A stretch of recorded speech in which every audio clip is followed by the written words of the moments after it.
Top Accolade African News Updates. I am Soibifa Jakarich. Ghana's Finance Ministry has urged the president not to sign a controversial anti-LGBT bill passed by Parliament last week. It warns the country could lose a total of $3.8 billion in a World Bank funding over the next 5 to 6 years. The bill prescribes 3 years in jail for identifying as LGBT+ and 5 years for promoting LGBT+ activities. Ghana is suffering a major economic crisis and last year had a bailout from the International Monetary Fund (IMF). They are concerned that any shortfall in funding from the World Bank and other donors could derail the economic recovery. It recommends the President Nana Akufo-Addo defer signing the bill until the Supreme Court rules on whether it aligns with the Constitution. Human rights group went to court even before it was passed by Parliament, but it is unlikely to be heard by the Supreme Court for some time. Ghana's president has 7 days after receiving the bill to decide whether to sign it into law, and if he doesn't, 14 days to give reasons. Although the Proper Human Sexual Rights and Ghanaian Family Values Bill was passed by Parliament last Thursday, it has not yet been sent to the president for his assent.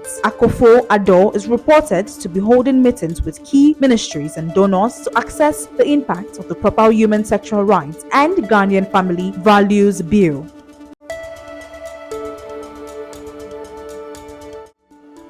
The U.S. has imposed sanctions on Zimbabwe's President Emmerson Mnangagwa for corruption and human rights abuses. The order also affects other senior leaders in the country, blocking their assets in the U.S. and barring them from unofficial travel there. The new sanction replaced a broader program that was introduced 2 decades ago. The U.S. Secretary of State Antony Blinken, meanwhile, cited multiple cases of abductions, physical abuse, and unlawful killing in Zimbabwe that had left people living in fear. The White House said it was refocusing and elevating its efforts to hold accountable the individuals and entities that are responsible for this exploitation. As well as Mnangagwa, the U.S. also sanctioned 10 other people and 3 businesses. Those on the list include First Lady Auxilia Mnangagwa, Vice President Constantino Chiwenga, and Defense Minister Opa Muchinguri. Various other senator security officials, including members of Zimbabwe's National Police and Central Intelligence Organization (CIO), are also targeted, as well as business people found to have facilitated state corruption. They include Presidential Advisor Kudakwashi Tagwire, his wife, and 2 other businesses, and all other people that were previously sanctioned by the US and are not on the new list have had their restrictions lifted.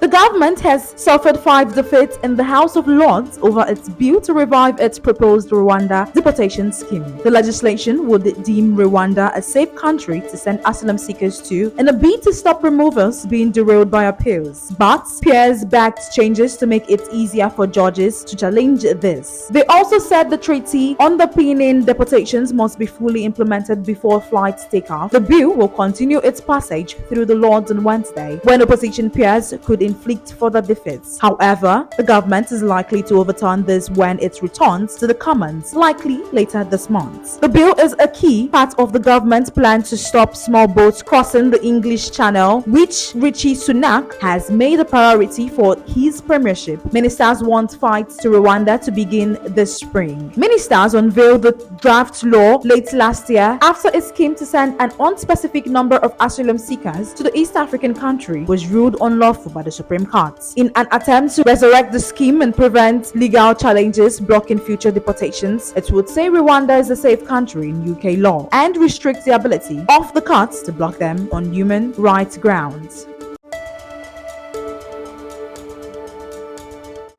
South Africa's Navy has joined the search for a 6-year-old girl which has transfixed the country. Jocelyn Smith disappeared from outside her home in Soundaha Bay near Cape Town 2 weeks ago. The 300 naval officers joined rescuers from the city of Cape Town, a dog unit, and drones in the desperate search. Many are asking why she still hasn't been located. A child goes missing every 5 hours in South Africa, but most are found. Investigators are confident of a breakthrough after bloodied clothing was found in an open open field nearby. The items discovered on Saturday have been sent to a forensic laboratory for further analysis. It is not common for the Navy to assist with civilian searches, but they can do so if asked by police. Frantic community members searched cereals and pits across the area in days following the girl's disappearance, with an angry mob also taken to search homes and accosting neighbors, said Mr. Truta. 100,000 rand, that is $5,200 or 4,100 euros reward has been offered to anyone with information on her whereabouts. With social media filled with hopes and prayers that Jocelyn will be found alive. She was left in the care of her mother's boyfriend, Janquin Apollos, in an informal settlement when she went missing. He could not account for her whereabouts, police said.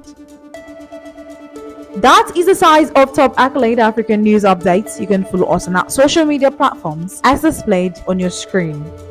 Happy Tuesday.